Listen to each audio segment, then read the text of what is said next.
Okay, next.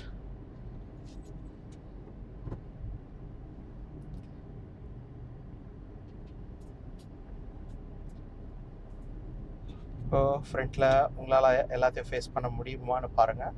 இல்லைனா லைட்டாக கொஞ்சம் குறைச்சிக்கலாம்.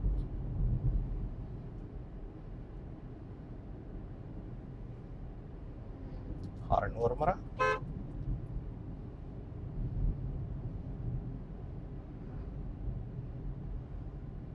அந்த ஸ்கூல் வண்டி போகிறதுக்குள்ளே எடுத்துருவாங்களா? ஹார்ன் அடிங்க, ஹார்ன் அடிங்க. ஹார்ன் அடிக்கிறது எனக்கே கேட்கலையே. கொஞ்சம் லாங்காக 1 டைம் அடித்தாலும் லாங்காக அடிங்க. கிளச்சை ஃபுல்லாக அரெஸ்ட்.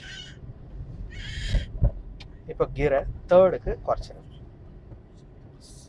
ஆக்சிலேட்டர் தான் அப்படியே ஸ்டெக் ஆகிருக்குன்னு நினைக்கிறேன். இப்போ கிளச் எடுங்க. லோ ஸ்பீட் ஒரே ஸ்பீடாக மெயின்டைன் பண்ணுங்க.